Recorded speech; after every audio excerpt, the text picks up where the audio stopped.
នេះគឺជាស្ត្រីម្នាក់ដែលធ្លាប់បាក់ទឹកចិត្តធ្ងន់ធ្ងរនិងធ្លាប់ត្រូវគេបដិសេធ12ដងមុនអាចក្លាយជាសេដ្ឋីនីតាមរយៈការនិពន្ធសៀវភៅ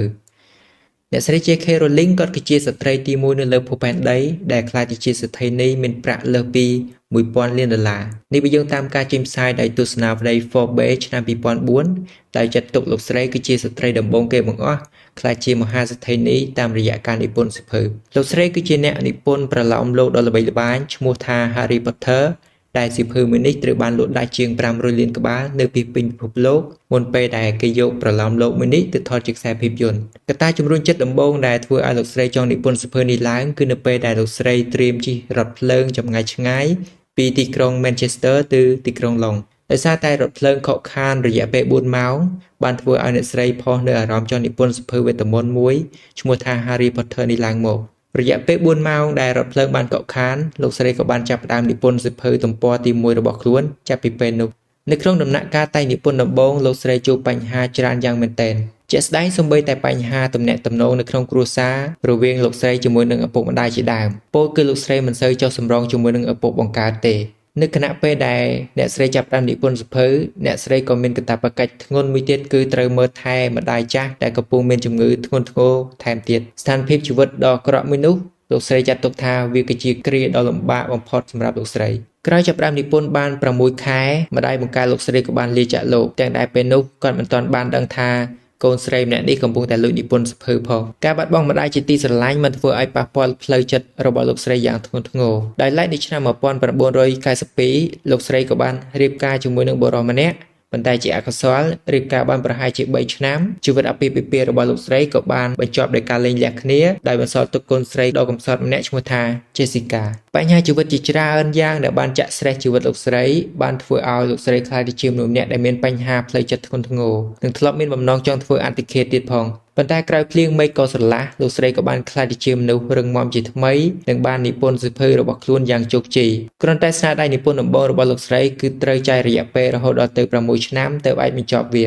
ដោយឡែកសូម្បីតែពេលដែលលោកស្រីនិពន្ធសៀវភៅនេះចប់ភ្លាមលោកស្រីក៏ត្រូវប្រឈមជាមួយនឹងបញ្ហាមួយទៀតគឺ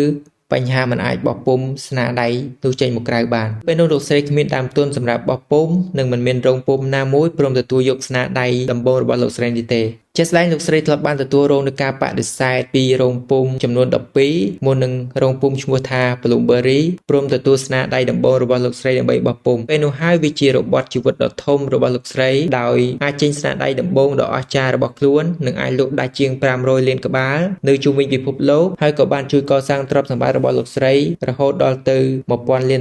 តើតើនឹងការនិពន្ធសៀវភៅក៏បាននិយាយថាខ្ញុំគ្រាន់តែសរសេរអ្វីដែលខ្ញុំចង់សរសេរតែប៉ុណ្ណោះខ្ញុំសរសេរអ្វីដែលធ្វើឲ្យខ្ញុំរីករាយហើយខ្ញុំសរសេរសម្រាប់ខ្លួនខ្ញុំផ្ទាល់ខ្ញុំមិនដែលស្ថិតនៅក្នុងក្តីសុបិនដ៏ព្រាយផ្សៃដែលរំពឹងអំពីប្រជាប្រិយភាពនោះទេត្រង់ចំណុចនេះគឺគាត់ចង់មានន័យថានៅពេលដែលគាត់ចាប់ផ្ដើមនិពន្ធស្នាដៃដំបូងរបស់ខ្លួនគាត់មិនដែលគិតថាសៀវភៅនេះត្រូវបានលក់ដាច់ឬក៏សៀវភៅនេះត្រូវបានគេគាំទ្រនោះទេប៉ុន្តែគាត់សរសេរដោយសារតែគាត់ចង់ធ្វើគាត់សរសេរដោយសារតែគាត់ធ្វើវាទៅគាត់រីករាយហើយគាត់ធ្វើដើម្បីតែខ្លួនឯងតែប៉ុណ្ណោះឆ្លងកាត់ពីដំណើរជីវិតដែលធ្លាប់ជាមនុស្សម្នាក់បាក់ទឹកចិត្តធ្ងន់ធ្ងររហូតក្លាយជាសេដ្ឋីនីទៅលើការតែងនិពន្ធសៀវភៅលោកស្រីបានចែករំលែកនូវគោលការណ៍សំខាន់ចំនួន9ដែលជួយឲ្យអ្នកស្រីទទួលបាននូវភាពជោគជ័យទី1គាត់បាននិយាយថាភាពបរាជ័យធ្វើឲ្យអ្នកស្គាល់ខ្លួនឯងកាន់តែច្បាស់ទី2ក៏បាននិយាយថាត្រូវហ៊ានយកគំនិតទៅអនុវត្តឲ្យចេញជាលទ្ធផលទី3ក៏បាននិយាយថាធ្វើអ្វីក៏ដោយអ្នកមិនអាចជៀសផុតពីការរិះគន់នោះទេទី4ក៏បាននិយាយថាចូលយកឈ្នះរាល់ភាពភ័យខ្លាចហើយត្រូវធ្វើវាឲ្យល្អបំផុតទី5ត្រូវមានជំនឿជឿជាក់លើខ្លួនឯងជានិច្ចទី6ក្តីសុបិនរបស់យើងសុទ្ធតែអាចក្លាយជាការពិតទី7យើងអាចកសាងពិភពដ៏ស្រស់ស្អាតចេញពីការស្រមើស្រមៃរបស់យើងបានទី8ត្រូវអត់ធ្មត់តស៊ូឲ្យខ្លាំងបំផុតនៅក្នុងជីវិតទី9កុំបោះបង់ចោលដោយសារតែត្រូវគេបដិសេធប៉ុន្មានដងសាច់រឿងរបស់លោកស្រី J.K. Rowling នេះត្រូវបានខ្ញុំដកស្រង់ចេញពីផ្នែកមួយនៅក្នុងវគ្គសិក្សាជំនាញនិពន្ធសៀវភៅរបស់ខ្ញុំបើសិនជាបងប្អូនទាំងអស់គ្នាចង់សិក្សាវគ្គជំនាញតែងនិពន្ធសៀវភៅអាចតាក់ទងមកខ្ញុំបានឬក៏សម្រាប់ម្ចាស់អាជីវកម្មដែលចង់ចងក្រងសាច់រឿងដ៏គួរចាប់អារម្មណ៍របស់ខ្លួនឯងឬក៏សាច់រឿងរបស់អាជីវកម្មឲ្យចេញជាសៀវភៅល្អមួយក្បាលក៏អាចតាក់ទងមកខ្ញុំបានដូចគ្នា